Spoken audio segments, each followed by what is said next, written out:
Merci.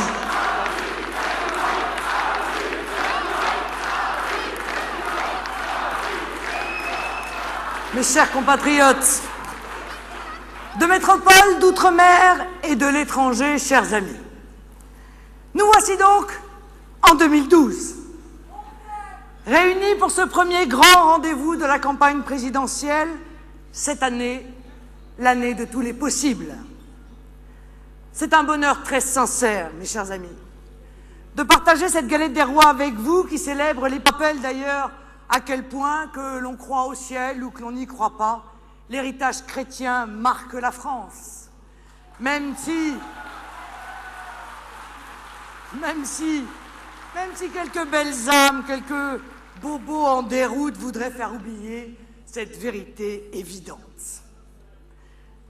Quel bonheur de célébrer avec vous l'entrée dans un moment décisif de l'histoire de notre pays. Dans les semaines et les mois qui viennent, les Français devront faire un choix. Ils devront dessiner l'avenir de notre pays. Chacun le ressent. Cette présidentielle est différente des autres. L'on n'a plus que jamais le sentiment justifié d'être à la croisée des chemins. Nos compatriotes ressentent confusément que le choix qu'ils effectueront dans 3 petits mois maintenant déterminera pour longtemps l'avenir de notre peuple, de notre nation, et peut-être même sa survie en tant que peuple et pays libre, indépendant et souverain.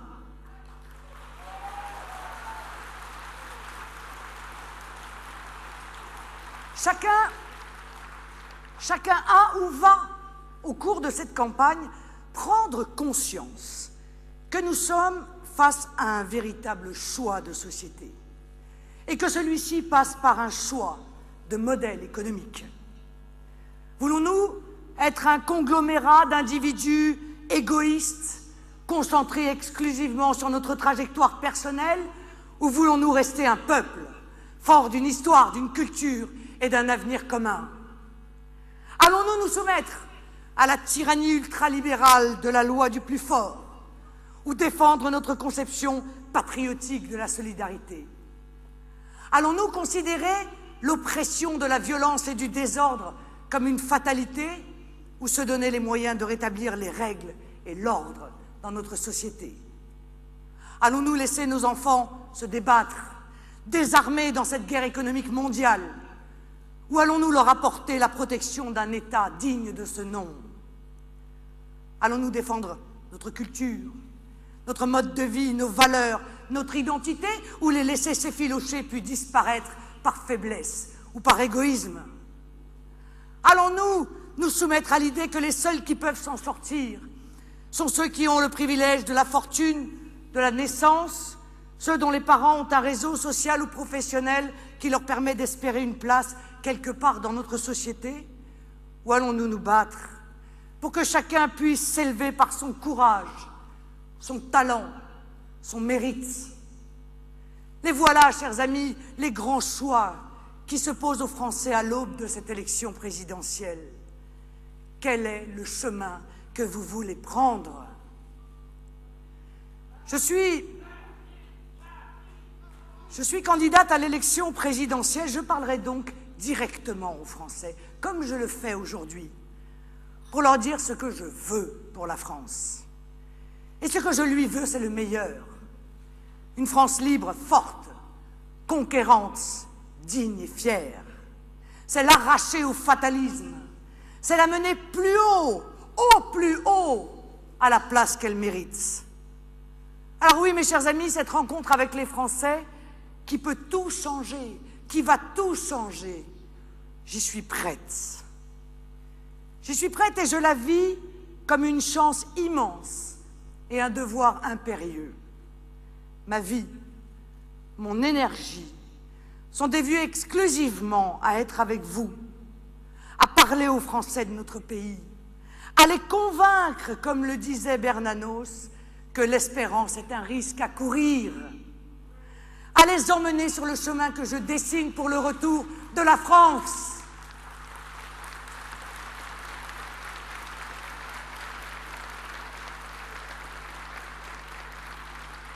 J'y suis prête parce que j'aime le débat, qu'il me passionne. J'y suis prête comme je suis prête à exercer la fonction suprême, consciente de l'immense responsabilité qui pèsera alors sur mes épaules.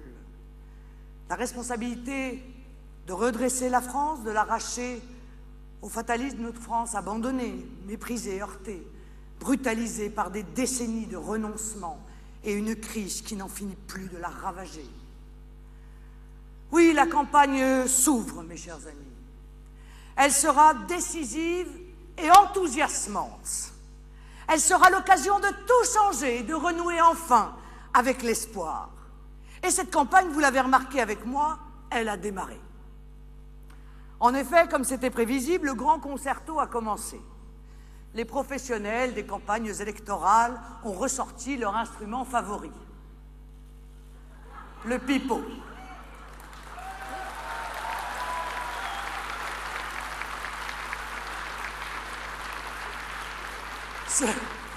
Ce fameux pipeau magique dans lequel il suffirait de souffler pour que d'un coup, la France se réindustrialise par miracle. Pipeau magique qui permettrait d'acheter et de produire français comme par enchantement, comme si l'incantation suffisait, comme si tous les traités européens qu'ils ont imposés à la France n'existaient pas. Pipeau magique qu'on nous vend comme bouclier dans la crise. Oui, nous sommes incontestablement en campagne. Oh, ce pipeau, il compte bien s'en servir, en user et en abuser pour murmurer à l'oreille des Français leur petite musique électoraliste. Comme tous les 5 ans. Alors préparez-vous, mes chers amis. Rien ne vous sera épargné. Aucun mensonge, aucune manipulation, parce que vous savez très bien que leur toupet est sans limite. Comme Ulysse et son équipage, le peuple de France devra s'attacher au mât du navire, n'écouter que son cœur et sa raison pour ne pas être envoûté par le chant mélodieux des promesses non tenues, qui en réalité n'est que la voix de l'abandon et de la perdition.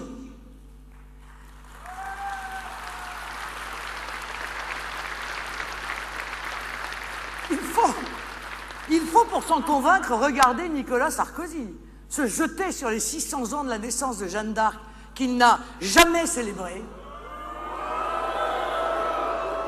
qu'il a laissé tomber comme les autres, quand seul pendant des décennies, le Front National s'est évertué à ne pas laisser le souvenir de la sainte de la patrie tomber dans l'oubli. Jeanne d'Arc,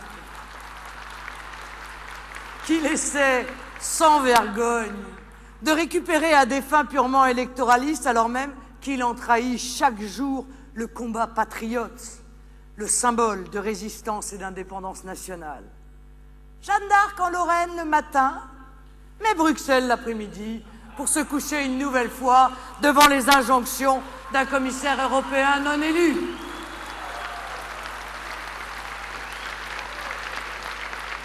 Oui, la campagne a bel et bien commencé. Mais personne ne doit être dupe. Les coups de communication électoralistes sont comme les régimes à répétition. Ça marche à chaque fois, mais de moins en moins bien. Les Français en ont soupé des fausses promesses et des discours immédiatement contredits par les faits. Les Français attendent des résultats.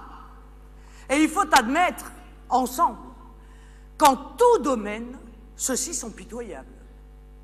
Sécurité, on l'a d'ailleurs vu, puisque manifestement on ne peut même pas tenir meeting en France et empêcher des nervis gauchistes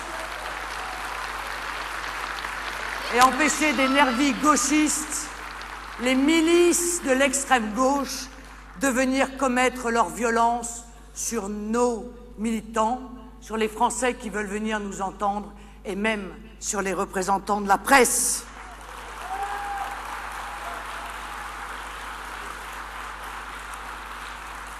Sécurité, disais-je, immigration, logement, santé, pouvoir d'achat, chômage, éducation, formation, diplomatie, dépendance, salaire, retraite, croissance. Les résultats sont catastrophiques. Alors je vous le dis, cette campagne sera l'expression de l'espérance et de la colère française. Oui, l'espérance d'un vrai changement, mais aussi la colère qu'il est inutile de nier ou de cacher. La colère légitime de tout un peuple, oublié, invisible, pour des élites qui lui ont tourné le dos, pire, qui l'ont trahi. Colère aussi parce que monte depuis des décennies le terrible sentiment que le pacte social sur lequel notre pays s'est reconstruit après-guerre n'existe plus. Ce pacte sacré qui faisait le ciment de la nation, c'est celui d'une promesse ouverte à tous les possibles. C'est celui d'une promesse d'ascension sociale. Abandonnés depuis longtemps par les pouvoirs successifs, les Français des milieux populaires furent les premiers à se sentir exclus de ce contrat social, les premiers oubliés, à comprendre très vite qu'il n'y avait pas d'avenir pour eux prévu et pour leur descendance. Puis plus largement, ce sont l'ensemble des salariés, aux revenus modestes, les retraités à la pension trop faible pour penser au lendemain sans angoisse, les parents, gagnant trop pour pouvoir bénéficier des aides sociales, mais pas assez pour élever leurs enfants sans faire de gros sacrifices. En somme, ce sont ceux qu'on appelle les classes moyennes, qui comprirent aussi que le chemin que leur dessinaient les politiques de tous bords était en réalité une voie sans issue, une route piégée, les emmenant, elles et les générations à venir, vers la fin de la croyance autrefois fondée en de possibles lendemains meilleurs. Des classes moyennes à la dérive, silencieuses, donc oubliées, pour finir par être complètement niées. Ce terrible désespoir social, qui touche maintenant une grande partie de notre peuple, sans doute majoritaire, il naît de la confrontation avec ce qu'est devenu le système français, celui d'un implacable descenseur social. Les oubliés, les invisibles, ceux qui ne font pas la une des journaux, ceux qui n'apparaissent pas dans les courbes du CAC 40, ce sont bien sûr les classes moyennes qui descendent inexorablement. Cette France qui descend génération après génération, comment nos dirigeants n'ont-ils pas entendu sa plainte silencieuse pour eux, assourdissante pour nous?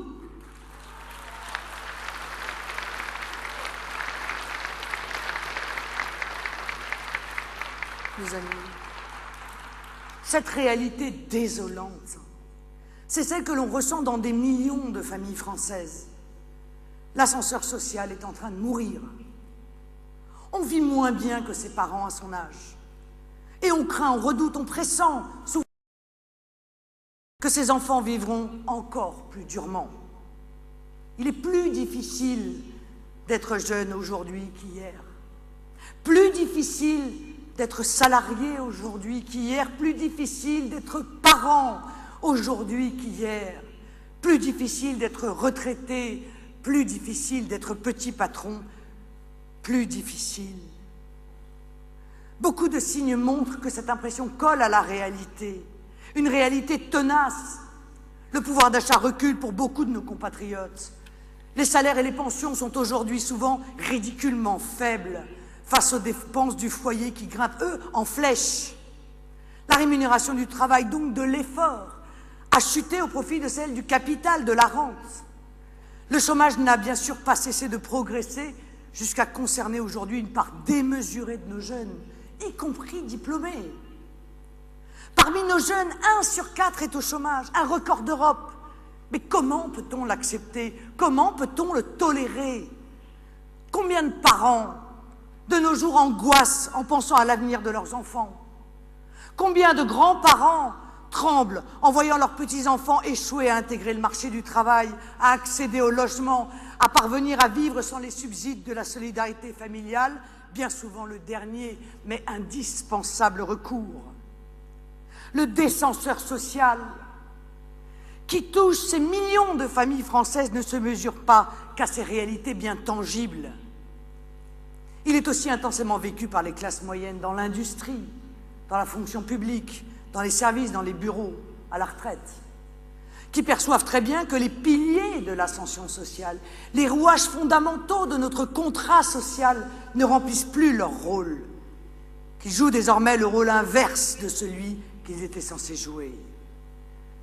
Classe moyenne, dont je vous disais qu'elles étaient trop riches pour être aidées, trop pauvres pour s'en sortir, qui savent ce que je dis. Frappées durement en ce début d'année par un nouveau cortège de hausses insupportables. Hausse des tarifs du gaz, hausse du prix du train, hausse des mutuelles, hausse de la TVA dans d'innombrables secteurs et bientôt, cerise empoisonnée sur le gâteau, la TVA patronale. Et à cette longue liste, parce que c'est pas tout, il faudra ajouter l'alourdissement des amendes contre les automobilistes, l'installation de centaines de nouveaux radars automatiques, comme si le pouvoir n'avait rien de mieux à faire que de traquer les automobilistes vaches à lait du système plutôt que les voyous.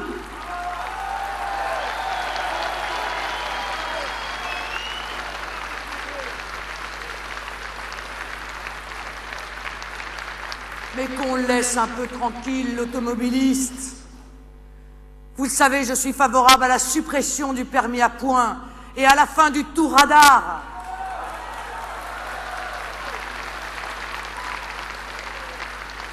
Et qu'on s'attache enfin, et plutôt aux vraies causes de l'insécurité routière, comme la conduite sous l'emprise de la drogue qu'on a renoncé à combattre, mais aussi le mauvais état des routes, et surtout qu'on s'attaque à la délinquance, la vraie, celle qui prospère si facilement depuis tant d'années dans nos banlieues, nos villages, nos villes.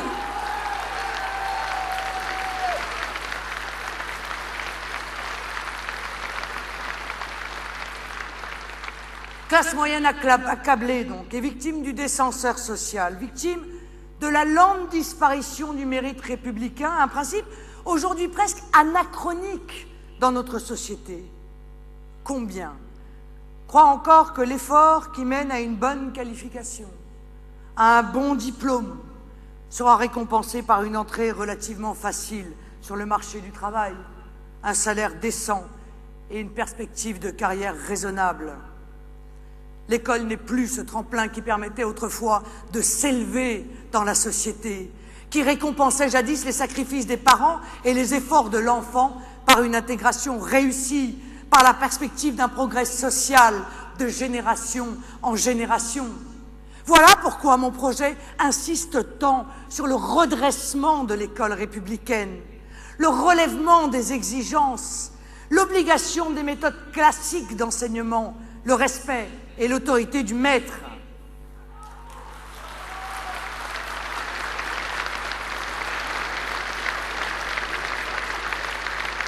D'ailleurs, le travail lui-même n'assure plus l'avenir. La menace permanente du chômage, le recours exponentiel au travail précaire ou intérimaire, le fléau des délocalisations de production et de services, le règne sans partage de la finance dans la grande entreprise, l'objectif ultime que constitue le profit, l'argent.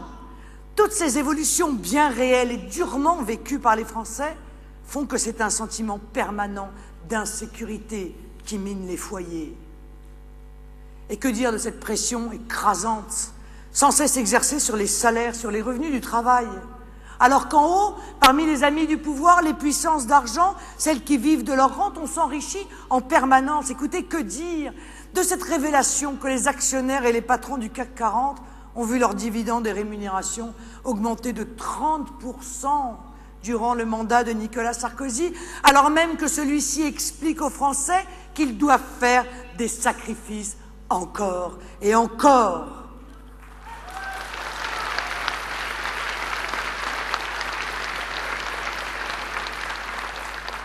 On voit bien que leur petite entreprise ne connaît pas la crise. De toute évidence, cette injustice flagrante démontre qu'il n'y a plus cette juste rétribution de l'effort fourni. Elle contribue aussi à casser toute projection dans l'avenir d'individus qui ne sont plus que des variables d'ajustement d'un système qui méprise l'épanouissement personnel. Quand les jeunes ne parviennent plus à s'acheter un logement, quand les parents n'arrivent plus à constituer un patrimoine pour leurs enfants, quand les artisans ou commerçants renoncent à transmettre une affaire devenue trop peu rentable. Mais où est l'ascenseur social? Où est cette promesse vitale que l'on peut, pour soi, pour les siens, progresser dans la vie, se construire un avenir, que l'on profitera du juste produit de son propre labeur? Le descenseur social ruine l'état d'esprit de générations entières. Il plonge les classes moyennes dans une vision négative et angoissante de la société. Il nuit à l'esprit de conquête et d'entreprise qui anime une société vivante, capable de s'offrir un futur, de se dessiner un autre horizon que celui noir qui se profile aujourd'hui pour la plupart d'entre nous. Alors je le disais, cette colère française, mais comment ne pas la comprendre? Comment ne pas entendre le cri sourd de la France qui descend? La classe moyenne française souffre terriblement. Elle se contracte. Or, vous le savez, les pays qui voient leur classe moyenne s'amenuiser sont des pays qui vont mal. Une classe moyenne, d'ailleurs, inexistante ou réduite, c'est même un des marqueurs des pays du tiers-monde, sous-développés ou en voie de développement, marqués par une ultra-minorité possédante et une ultra-majorité démunie, et entre les deux, rien, ou presque rien. Ainsi, nous pouvons affirmer qu'à l'aune de cette analyse, notre pays est en voie de sous-développement, de tiers-mondisation.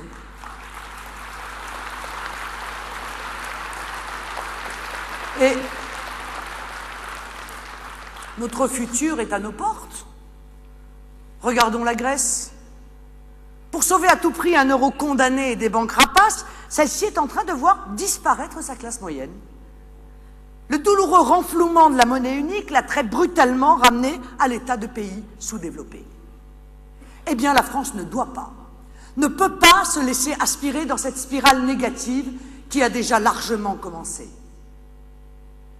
Le maréchal Foch disait « Accepter l'idée d'une défaite, c'est être vaincu ».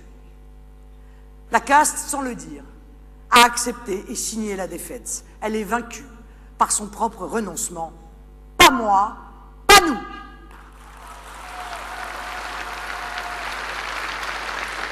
Alors, mon devoir est de proposer un chemin à cette France qui descend, un chemin positif. Aux Français les plus pauvres, une clé pour sortir du marasme. Aux classes moyennes, une solution pour remplacer le descenseur social par l'ascenseur social. Je n'ai pour relever ce défi aussi enthousiasmant qu'angoissant qu'un seul instrument. Ça n'est pas le pipeau magique dont je parlais tout à l'heure. Mais bien et bien ce projet patriote qui constitue ma seule et unique boussole. Oui, les classes moyennes qui descendent, la France des oubliés, relèveront la tête si enfin une volonté politique se donne les moyens de les protéger. C'est bien la question des protections et du protectionnisme qu'il faut poser. Écoutez, il ne faut pas s'y tromper. L'ouverture sans contrôle de notre pays et de l'Union européenne à tous les vents de la mondialisation sauvage est un processus qui frappe presque méthodiquement chaque parcelle du peuple français, l'une après l'autre. Ouvriers, paysans, eux, ils ont très vite été agressés dans leur chair par les ravages de ce système fou qui laisse une concurrence déloyale se déployer sans aucune contrainte dans tous les secteurs de la vie économique et sociale. Mais aujourd'hui, c'est toute la société française qui paie le prix fort de ce choix du laisser-faire généralisé, ce choix de la gauche et de la droite depuis des décennies. Je vous le disais, le descenseur social marche à plein, la classe moyenne descend, mais rassurez-vous, 1% de la population profite à fond de l'effondrement des protections. Alors même si ça doit gêner, eh bien, je pose le débat du protectionnisme.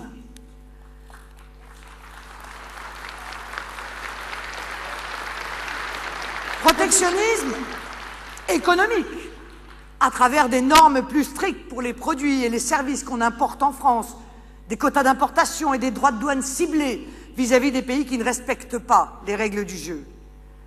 L'enjeu est simple, mes chers amis. Comment réindustrialiser la France si on ne s'en donne pas les moyens, si on ne rompt pas avec la cause première de la désindustrialisation, l'effacement des frontières et des protections nationales. Si l'Argentine, on en est en train quand même de regarder vers l'Argentine et le Brésil. Si l'Argentine et le Brésil, pourtant des économies plus petites que la nôtre, le font, pourquoi la France ne pourrait-elle pas protéger ses frontières de la concurrence déloyale et obliger les usines à venir et à revenir en France? Eh bien, comme dans ces pays d'Amérique du Sud, dynamiques, innovants, un signal très clair sera donné. Vous vendez en France, alors vous produisez en France.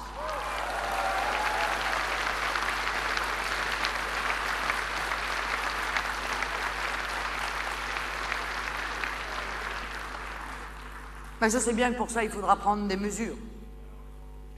C'est pourquoi il faudra taxer à hauteur de 35% l'industrie automobile qui ne réalise pas au moins la moitié de sa production sur le sol français. Ouais. C'est pourquoi il faudra évidemment remettre à plat les traités européens, les traités de l'UMPS et du centre, ceux qui nous brident et nous condamnent à l'isolement dans une politique du laisser-passer devenue parfaitement archaïque partout ailleurs dans le monde. Oui, j'ai bien dit archaïque. Archaïque. Le modèle ultralibéral, au même titre que le modèle, qui fut d'ailleurs adoré par les mêmes, le modèle communiste, sont des modèles archaïques qui déconstruisent, brutalisent, appauvrissent, aliènent les peuples. Tous les deux, d'ailleurs, sont d'inspiration tyrannique et totalitaire.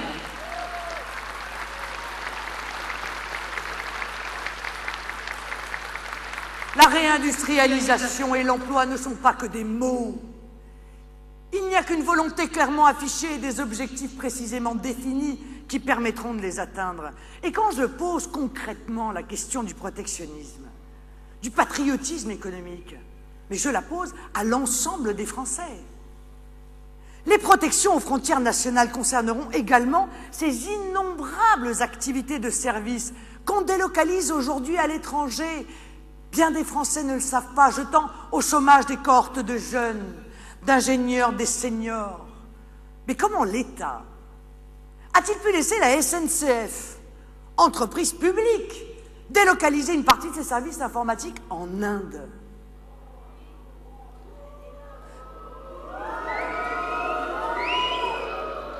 Eh bien, mon projet pénalisera financièrement, là aussi, par une taxe de 35%, les délocalisations de prestations de services dont abusent tant de grandes entreprises françaises. La comptabilité, l'informatique, le conseil, les centres d'appel n'ont aucune raison d'être délocalisés au Maroc, en Tunisie ou en Inde, alors que nous avons tant de talents en France à mettre et à remettre au travail.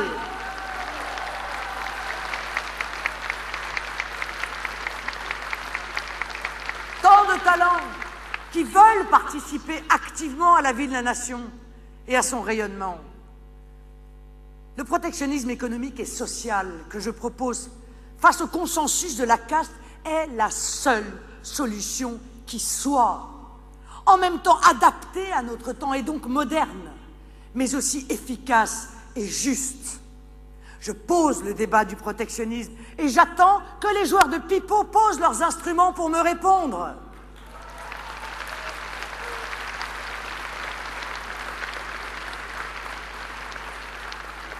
J'attends des réponses concrètes de leur part, et pas seulement des incantations. Je leur demande ce qu'ils comptent faire, tous, au centre, à gauche, à droite, avec ce boulet qu'ils nous ont accroché aux pieds. L'Europe de Bruxelles et son idéologie férocement mondialiste. Ils ont le devoir d'expliquer aux Français pourquoi ils persistent à obéir aveuglément à toutes les lubies européistes qui interdisent de se défendre. Pourquoi ils s'acharnent à faire payer la crise au peuple avec la TVA soi-disant sociale, qui en réalité est une TVA patronale et n'est rien d'autre que le troisième plan de rigueur Sarkozy, une nouvelle dose de carburant pour alimenter le descenseur social dont je parlais tout à l'heure. Pouvez-vous me dire ce qu'il y a de social dans le fait d'augmenter de 3 à 4 points la TVA payée par tous, classe populaire, classe moyenne, retraités, chômeurs, plombant ainsi un peu plus leur pouvoir d'achat pour baisser les charges patronales? Mais cette TVA patronale est un vieux projet du MEDEF d'ailleurs, qui ne bénéficiera une fois de plus qu'aux grandes entreprises. Car si le coût du travail est lourd en France, c'est parce que le chômage y est énorme, à cause de leur politique, et que le système de protection sociale prend en charge toute la misère du monde, au lieu d'être réservé aux Français.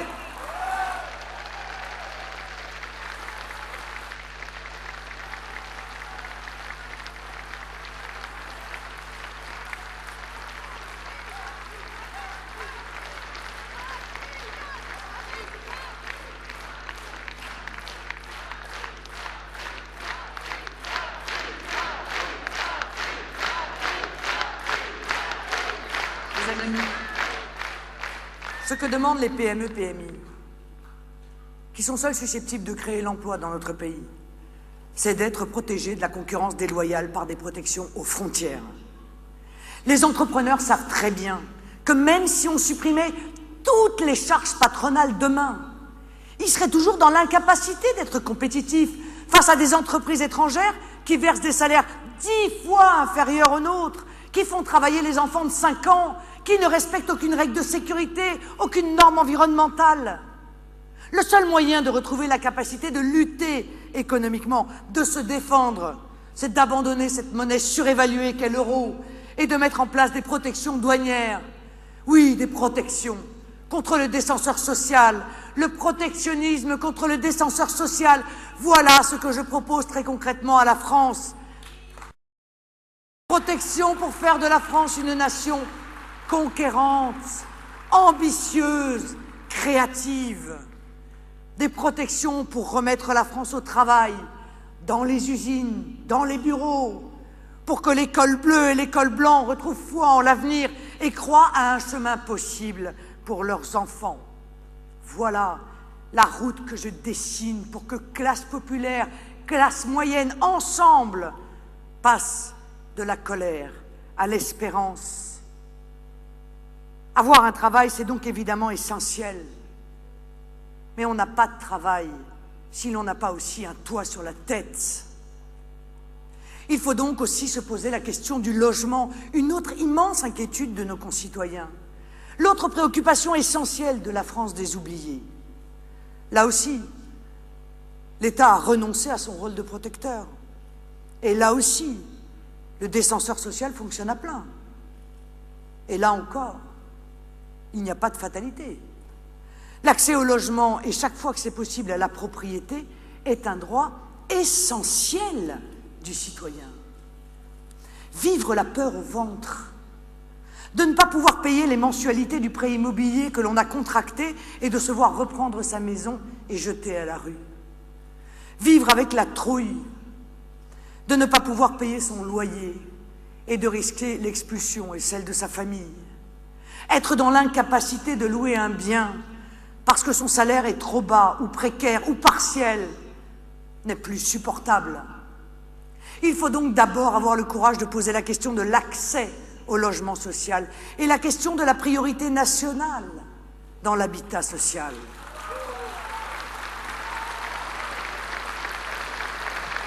Oui, n'en déplaise à certains, les Français, et quelle que soit leur origine, doivent avoir un accès prioritaire au logement social. En jouant, mes chers amis, la carte hypocrite d'une pseudo-générosité avec la terre entière, qui consiste d'ailleurs trop souvent à donner la priorité à des familles tout juste débarquées sur notre territoire, et parfois même illégales car polygames, on asphyxie le logement social.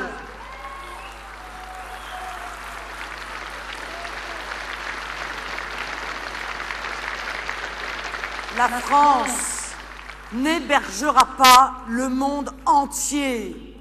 dans des conditions souvent déplorables, qu'on se le dise. Et si elle veut continuer à le faire, il y aura donc toujours 1,2 million de foyers en attente de logement social. Il y aura toujours plus de 120 000 pauvres airs à la rue, les plus oubliés des oubliés. Mais c'est révoltant. Si on ne construit pas chaque année l'équivalent en logement de la ville de Rennes, alors pourquoi fait-on entrer chaque année en immigration l'équivalent de la ville de Rennes ? 200 000 personnes chaque année, et encore légalement, sans compter les clandestins, dont le gouvernement minimise consciencieusement les chiffres. On asphyxie les classes populaires et moyennes en refusant d'arrêter l'immigration et de réformer la politique de l'habitat. Oui, je veux redresser le logement social. Je veux que les plus pauvres d'entre nous, les accidentés de la vie, puissent y avoir accès.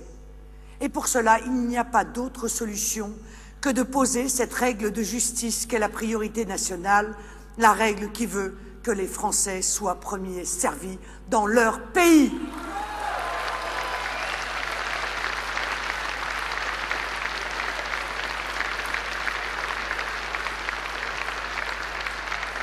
Car, mes amis, réfléchissons-y.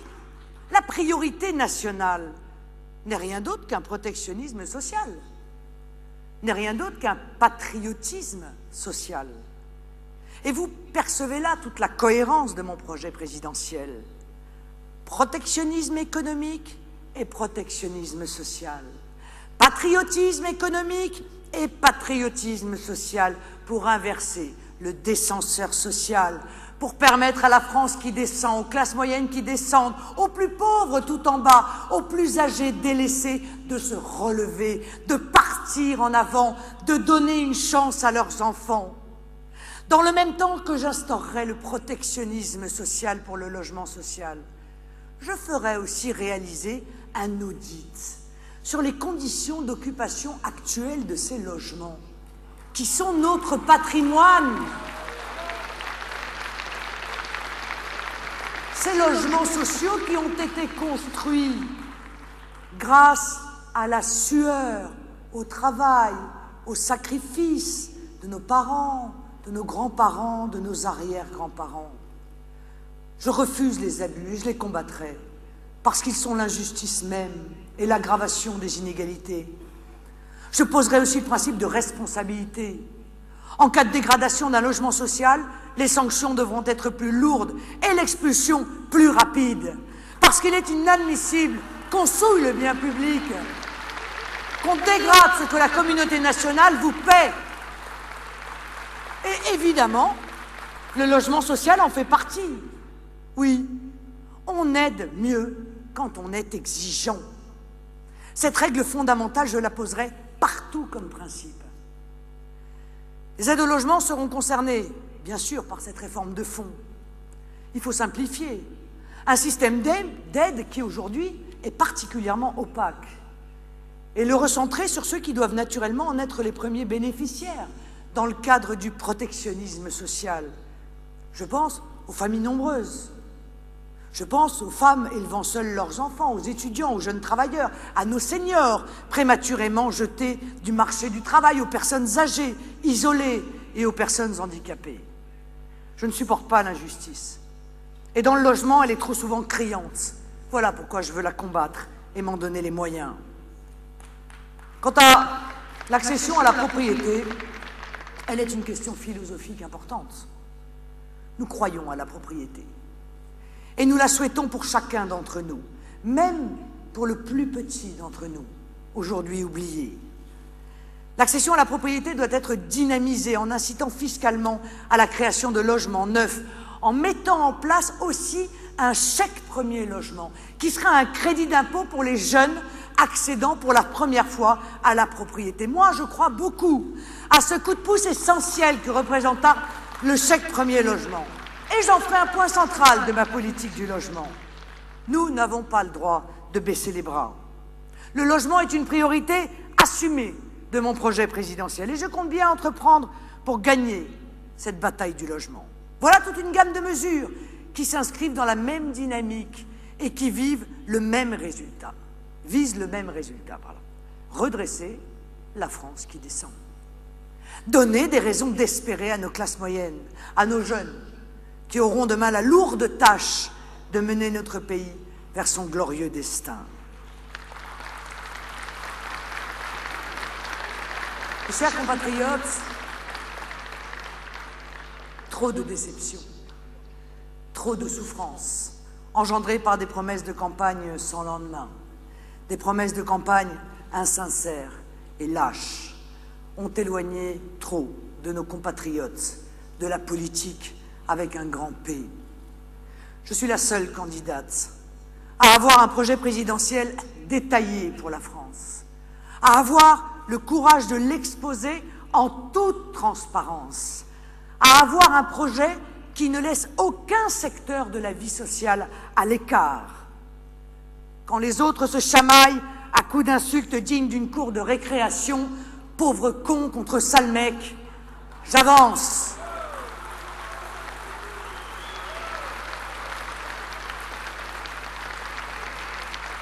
Je trace mon sillon. Dans la dignité et la fierté, je vais à la rencontre de ceux que tout en haut, on a oubliés, innombrables.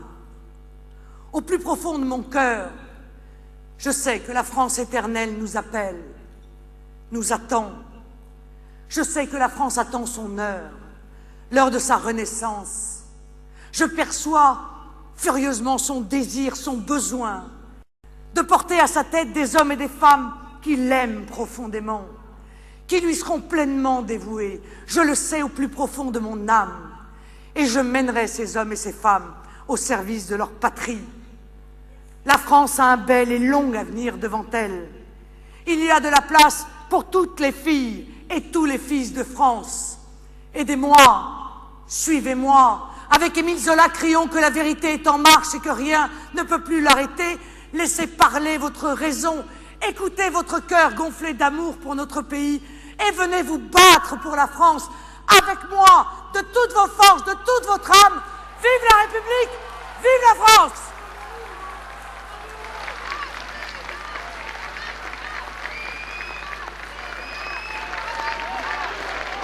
Merci.